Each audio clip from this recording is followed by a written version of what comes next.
Good evening दोस्तों। तो कैसे हैं आप? उम्मीद है आप सब अच्छे होंगे और अपनी पढ़ाई अच्छे से कर रहे होंगे।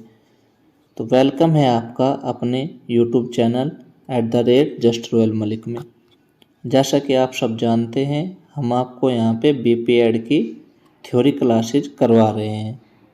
जो हमारा पेपर कोड 101 का आज दूसरी वीडियो है, जिसमें हम अपने 2022 के क्वेश्चन पेपर के अनुसार आपको क्वेश्चन करवा रहे हैं। तो चलिए हम स्टार्ट करते हैं अपनी वीडियो।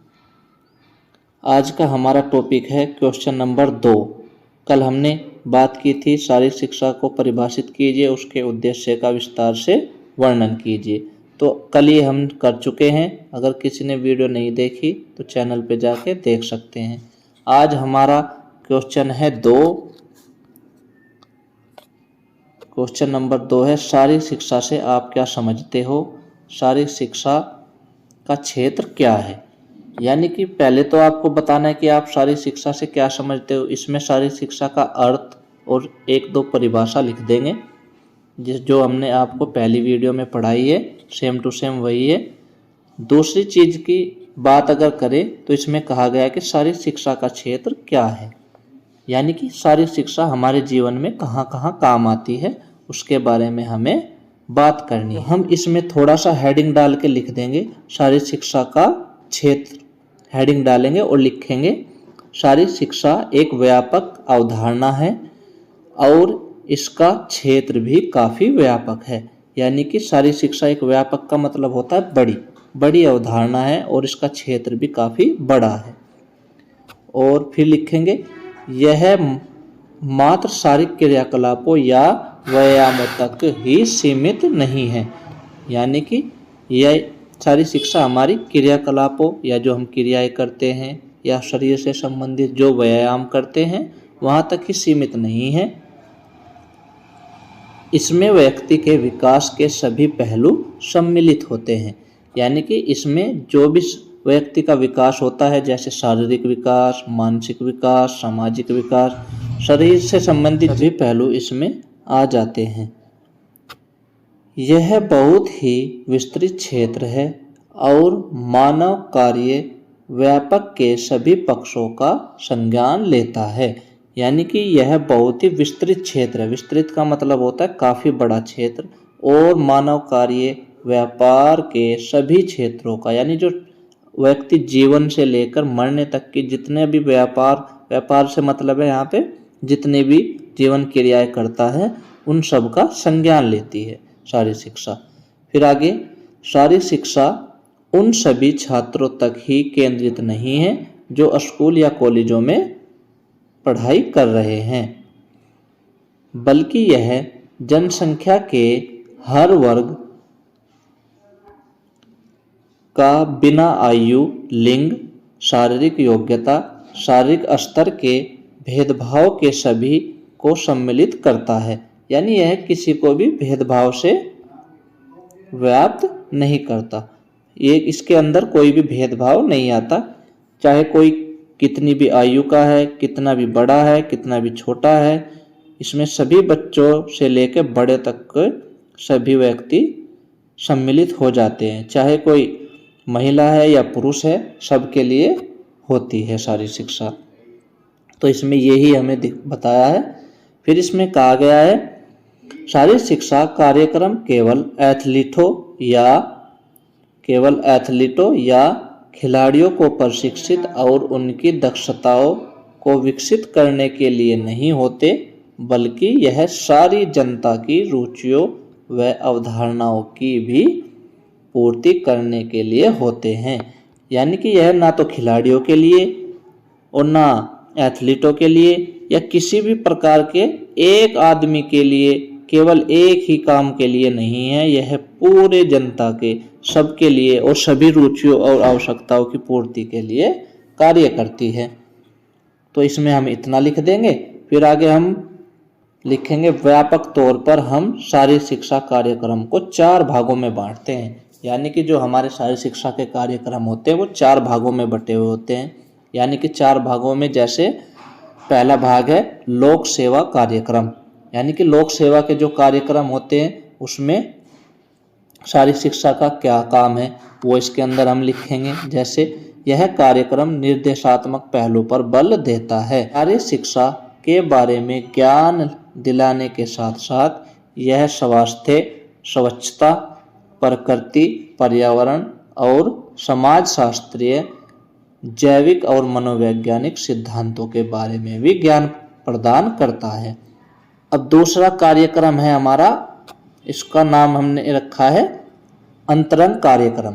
अंतरंग का मतलब होता है अंदर की ओर, यानी कि अगर हम घर की बात करें तो घर के अंदर में हमें शारीरिक शिक्षा के कैसे क्रियाकलाप होते हैं, और अगर हम एक स्कूल की बात करें तो स्कूल के अंदर हमारे कैसे क्रियाकलाप होते हैं, या अगर हम किसी समाज की बात करें, अगर हम किसी समाज में रह रहे हैं तो उसके अंदर हमारे क्या क्या क्रिया है, क्या क्या क्रियाकलाप हैं, सब के बारे में अंतरंग कार्यक्रम में पढ़ते हैं। चलो इसमें लिखना है, यह कार्यक्रम शारीरिक क्रियाकलापों के माध्यम से ग्रुप, क्लब, समाज, समुदाय, गांव या संस्था की दक्षताओं को विकसित करने का अवसर प्रदान करता है। विकसित करने का अवसर प्रदान करता है। तीसरी हेडिंग हमने इसमें डाली है बहिरंग कार्यक्रम, यानी कि एक तो हो गया अंतरंग कार्यक्रम। अंतरंग का मतलब अंदर की ओर, यानी कि हम किसी भी समाज में रह रहे हैं तो समाज के अंदर की बात करनी है।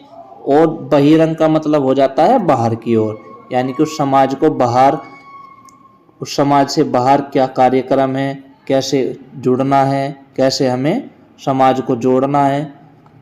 तो इसमें लिखेंगे हम बहिरंग कार्यक्रम में, यह कार्यक्रम ग्रुपों, क्लबों, समाजों, गांवों और संस्थाओं के बीच प्रतियोगिताएं कराकर उनमें मेलजोल या सहयोग, मेलजोल को हम क्या कहते हैं, सहयोग जैसे अनुभवों को बढ़ाता है।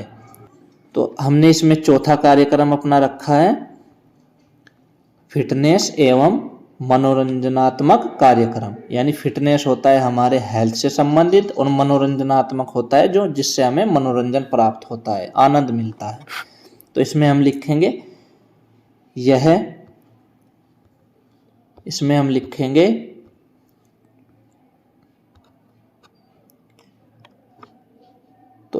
लिखेंगे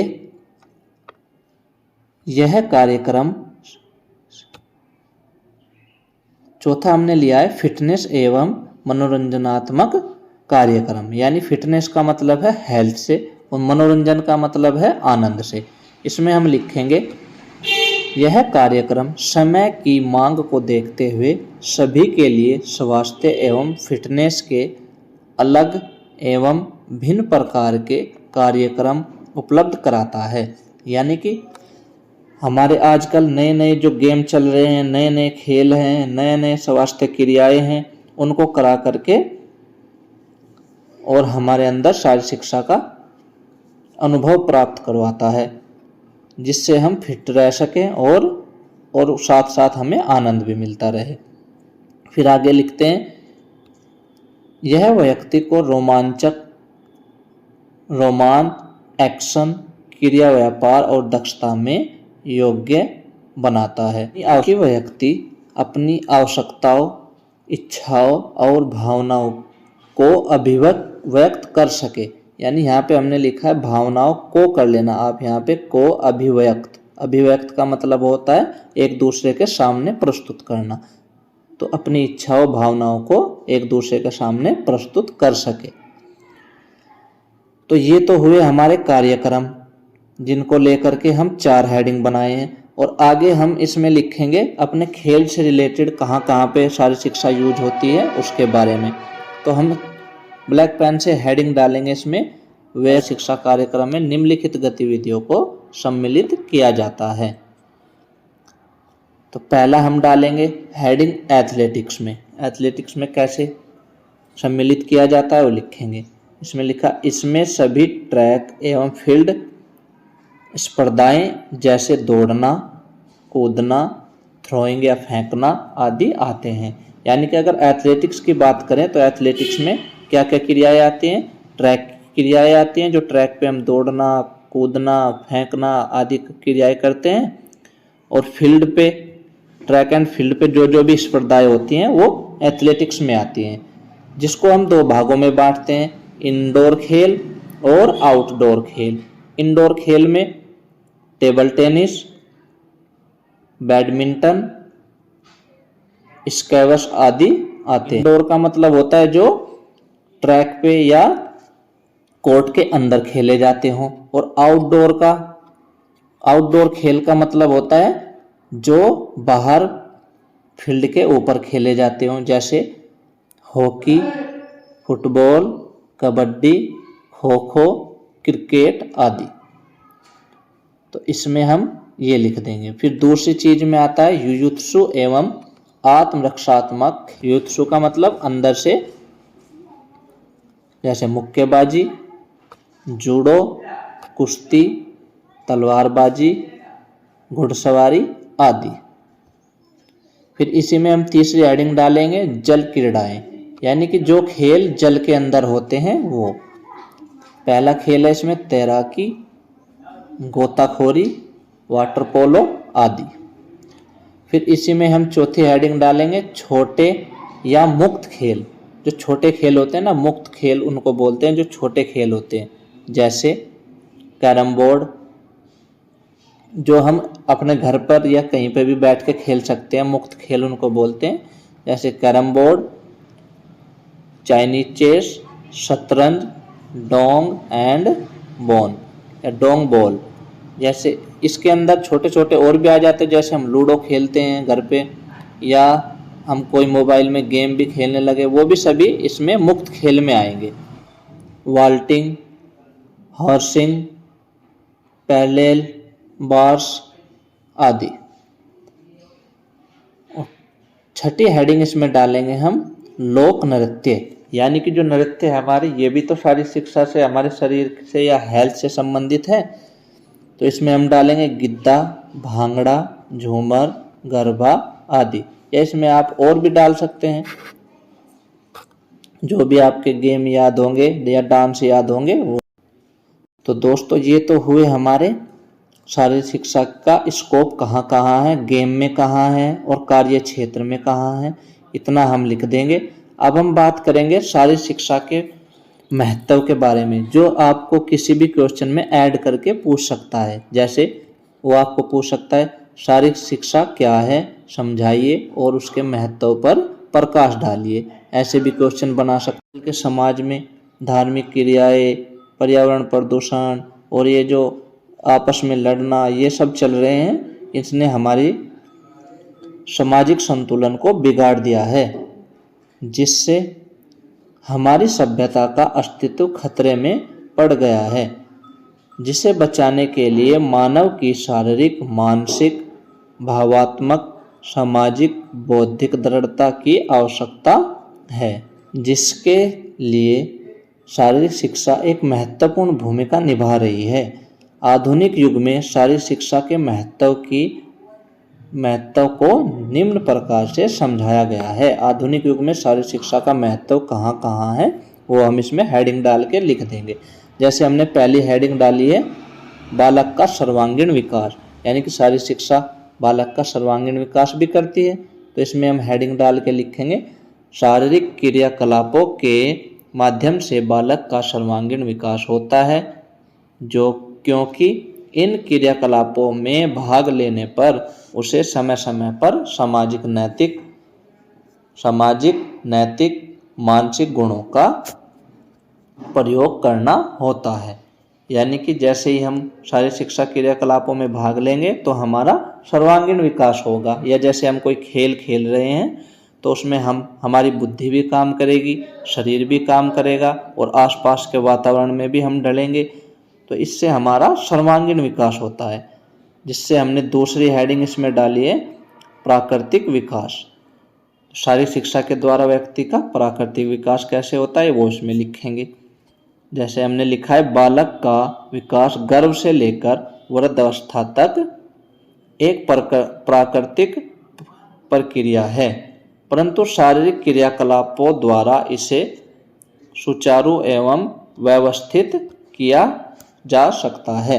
यानी कि जब व्यक्ति जन्म लेता है वहाँ से और मरने तक जो भी हमारी प्राकृतिक क्रियाएं होती हैं सभी को सुचारू और सुव्यवस्थित रूप से शारीरिक शिक्षा के द्वारा चलाया जा सकता है। फिर इसमें बालक को क्रियाशीलता के विकास के साथ साथ स्वास्थ्य बनाती है। यह जो शारीरिक शिक्षा है वो बालक को क्रियाशील तो बनाती है और उसके स्वास्थ्य को भी सही रखती है, यानी बालक को स्वस्थ रखती है। फिर इसमें हमने तीसरी हेडिंग डाली है शारीरिक विकास। तीसरी हेडिंग पे बात करेंगे हम शारीरिक विकास यानी शरीर का विकास। इसमें हम लिखेंगे जीवन के सफल यापन के में शारीरिक विकास का महत्वपूर्ण योगदान। इसी हेडिंग हमने डाली है शारीरिक विकास यानी कि व्यक्ति का शरीर का विकास या बालक के शरीर का विकास। इसमें हम लिखेंगे जीवन के सफल यापन में शारीरिक विकास का महत्वपूर्ण योगदान है। यानी कि अगर हमें सफल जीवन जीना है और जीवन आनंदमयी बनाना है तो हमारा शरीर का बहुत बड़ा महत्वपूर्ण योगदान है और उसका हमें विकास करना पड़ेगा।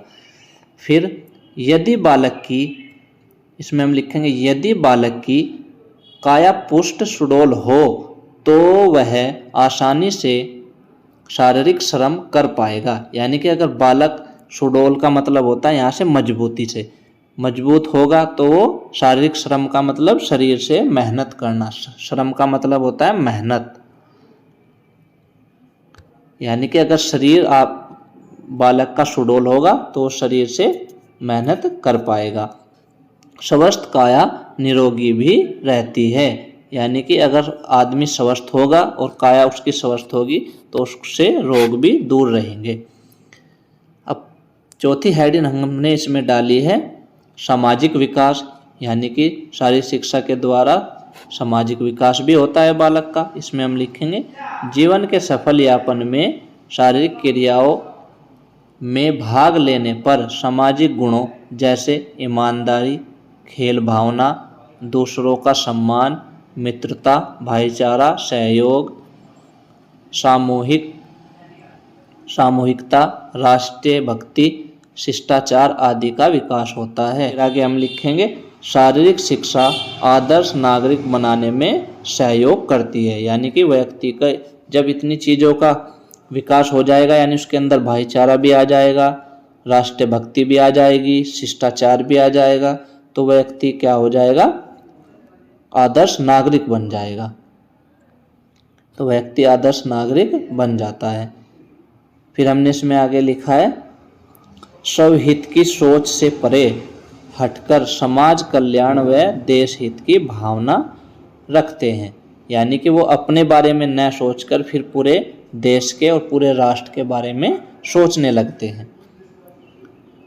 और इसमें पांचवी हेडिंग हमने डाली है आत्मविश्वास का विकास। यानी है बालक को जीवन में कई तरह की कठिन परिस्थितियों से जूझना होता है, जिसके लिए उसमें आत्मविश्वास का होना अत्यंत आवश्यक है। यानी कि कठिनाइयों से जूझने के लिए आत्मविश्वास होना आवश्यक है। यानी कि एक बार हम जीतेंगे, एक बार हमें हारना भी पड़ सकता है। तो उसके अंदर अगर आत्मविश्वास नहीं होगा तो वो क्रोधित होके कुछ भी करने के लिए तत्पर हो सकता है। तो आदमी में या बालक में आत्मविश्वास होना अति आवश्यक है। आगे हम लिखेंगे शारीरिक शिक्षा के माध्यम से बालक प्रतियोगिता के दौरान विभिन्न परिस्थितियों व संकटों का मुकाबला दृढ़ता से करता है, जिससे उसमें आत्मविश्वास जागृत होता है, जो उसे अपने जीवन में भी संकटों से जूझने की प्रेरणा देता है या उससे हमें प्रेरणा मिलती है। यानी कि इसका मतलब हुआ आत्मविश्वास अगर हमारे अंदर होगा तो हम अच्छे से जीवन यापन करेंगे और हर कठिनाइयों से जूझते रहेंगे और मेहनत करते रहेंगे। फिर हमने इसमें छठी हेडिंग डाली है बौद्धिक विकास। यानी कि शारीरिक शिक्षा के द्वारा व्यक्ति का या बालक का बौद्धिक विकास भी होता है। इसमें लिखेंगे शारीरिक क्रियाकलापों में भाग लेने से बालक क्रियाओं के हर पहलू पर चिंतन करने के लिए उत्प्रेरित होता है जो उसके बौद्धिक विकास में सहायक होता है। यानी कि जैसे जैसे बच्चा नए नए गेम को खेलेगा या कहीं पे खेलने जाएगा तो वो तरह तरह की टेक्निक सीखेगा, अपने दिमाग में सोचेगा तो मुझे कहाँ पे क्या टेक्निक लगानी है, कहाँ पे क्या करना है, तो उससे उसका बौद्धिक विकास होता है। तो इसमें हमने 7वीं हेडिंग डाली है चारित्रिक विकास, यानी कि शारीरिक शिक्षा के द्वारा बालक का चरित्र का विकास भी होता है। इसमें हम लिखेंगे बालक के उत्तम विकास के लिए नैतिक गुणों का होना अत्यंत आवश्यक है। यानी कि अगर बालक का उत्तम विकास करना है तो उसके अंदर नैतिक गुणों का होना आवश्यक है। नैतिक गुण हमारे अंदर होते हैं जैसे बड़ों का सम्मान करना, बड़ों के पैर छूना, ये सब, और बड़ों को आदर भावना से देखना, आदर करना बड़ों का, ये सब हमारे क्या होते हैं, नैतिक गुण होते हैं। फिर इसमें आगे लिखेंगे जैसे अनुशासन, टीम के प्रति वफादारी आदि। जैसे मैंने बताया आपको अभी नैतिक गुण में क्या क्या आते हैं, ये सब चीज़ें उसमें आ जाती हैं। शारीरिक शिक्षा के से बालक में आत्म अनुशासन बढ़ता है। इससे बालक के ईर्ष्या, हिंसात्मक व्यवहार, घृणा, गंदी प्रतिस्पर्धा आदि चारित्रिक विकारों के नियंत्रण में सहायता मिलती है। यानी कि इससे बालक के ईर्ष्या, हिंसात्मक व्यवहार, घृणा, गंदी प्रतिस्पर्धा आदि चारित्रिक विकारों के नियंत्रण में सहायता मिलती है। यानी जो हमारे अंदर गंदी सोच आ जाती हैं, समाज में रहकर इधर उधर की बातें हम सोचने लगते हैं, ईर्ष्या होने लगती है, एक दूसरे से घृणा करने लगते हैं, ये सब हमारे अंदर से विकार होता है, बुराइयां मिट जाती हैं। फिर इसमें आगे लिख देंगे बालक मानवता को अपनाकर अमानवीयता को त्याग देता है।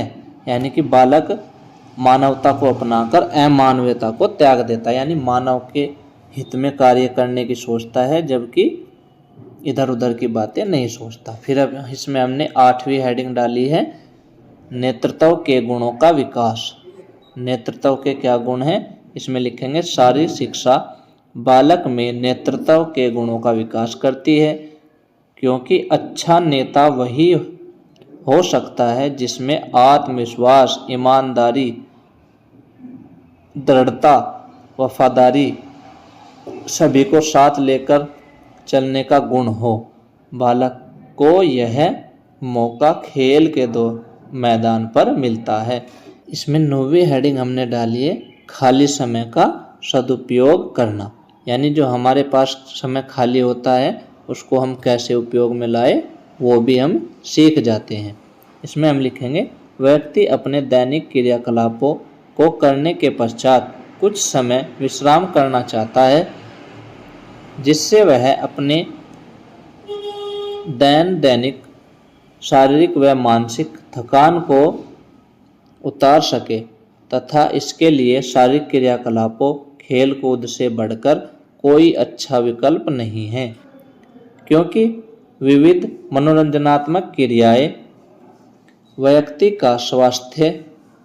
का स्वस्थ मनोरंजन, शारीरिक विकास भी करती है। यानी कि इसके अंदर कुछ क्रियाएं ऐसी होती हैं जो मनोरंजनात्मक होती हैं, वो हमें स्वस्थ भी बनाती है और शारीरिक विकास को भी करती है, सांस्कृतिक विकास। इसमें 10वीं हेडिंग हमने डाली है सांस्कृतिक विकास। संपूर्ण विश्व विभिन्न सांस्कृतिक धरोहर समेटे हुए है और व्यक्ति विभिन्न खेलों एवं प्रतियोगिताओं के माध्यम से एक दूसरे के संपर्क में आते हैं, जिनसे वे परिवेश, रीति रिवाज, मान्यताओं, परंपराओं, जीवन शैली आदि से परिचित होते हैं, जिससे सांस्कृतिक विकास व उत्थान के लिए अत्यंत आवश्यक है। यानी कि जैसे जैसे हम एक दूसरे से मिलते हैं, उनकी संस्कृति को जानते हैं और हमारी अपनी संस्कृति को, कोई हमारी अपनी को जानेगा, हम किसी की संस्कृति को जानेंगे तो हमारी संस्कृति का विकास होगा। और आप सब जानते हैं भारत अनेकों संस्कृतियों से मिलकर बना हुआ है। इसमें हमने 11वीं हेडिंग डाली है राष्ट्रीय व अंतर्राष्ट्रीय एकता व भाईचारे का विकास। यानी कि जैसे हम कहीं पे खेलने जाएंगे एक देश से दूसरे देश में, तो हमारी राष्ट्रीय का और उनके राष्ट्रीय का, और जहाँ दूर दूर से वहाँ पे खेलने आए हुए होंगे वहाँ पे उनमें आपस में भाईचारे का विकास होता है। इसमें हमने लिखा है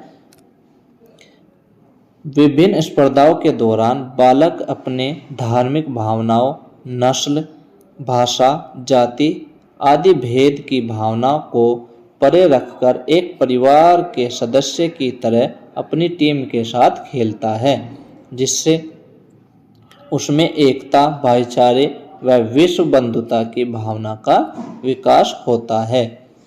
क्योंकि आज के युग में सीमाओं के अवरोध को तोड़ना मानव सभ्यता के विकास व उत्थान के लिए अत्यंत आवश्यक है। हमने 12वीं हेडिंग डाली है सकारात्मक दृष्टिकोण का विकास। यानी कि आदमी की या बच्चे की सकारात्मक दृष्टिकोण हो, उसका विकास भी इसके द्वारा होता है।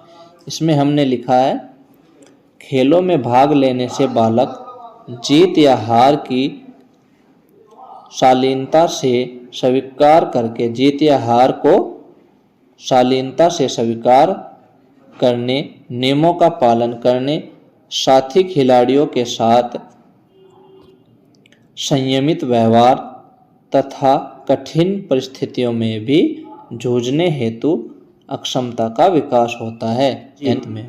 इसमें हमने 13वीं हेडिंग डाली है रोजगारोन्मुखी पाठ्यक्रम। यानी कि सारी शिक्षा क्या है, रोजगार को प्रदान करने वाला पाठ्यक्रम भी है। इसमें हम लिखेंगे सारी शिक्षा एक रोजगारोन्मुखी पाठ्यक्रम है, जिससे बालक स्वरोजगार व विभिन्न संस्थाओं में रोजगार के अवसर प्राप्त कर सकता है, जैसे खेल उपकरण व सामग्री का निर्माण, खेल पत्रकारिता, विभिन्न संस्थाओं में प्रशिक्षण हेतु प्रशिक्षक के रूप में। यानी कि जब हम सारी शिक्षा को अच्छे से सीख जाएंगे, इसकी गतिविधियों को सीख जाएंगे, इसके प्रत्येक कार्यक्रम को सीख जाएंगे, तो हमें इससे कहीं पर भी रोजगार भी मिल सकता है। जैसे हम किसी स्कूल में जाके बच्चों को पीटी करा दें, उसमें हम रोजगार प्राप्त कर सकते हैं, या हम कहीं पे जाके योग करा दें, या कहीं हम प्रशिक्षण बच्चों को दे दें, बच्चों को नैतिक जीवन के बारे में सिखा दें, ये सब इसमें हम सीख लेते हैं, तो हमें इससे रोजगार भी मिलता है। तो चलिए दोस्तों, आज हमने अपने बहुत ही महत्वपूर्ण 2 टॉपिक को कंप्लीट किया है। पहला टॉपिक था हमारा शारीरिक शिक्षा का स्कोप, यानी कि क्षेत्र, यानी कि शारीरिक शिक्षा कहाँ कहाँ पे यूज होती है, और दूसरा हमने इसमें पढ़ा है शारीरिक शिक्षा का। मैं एक अनुरोध करना चाहता हूँ, हमारे चैनल को ज़्यादा से ज़्यादा सपोर्ट करें, लाइक करें, सब्सक्राइब करें और कमेंट भी करें। तो धन्यवाद दोस्तों।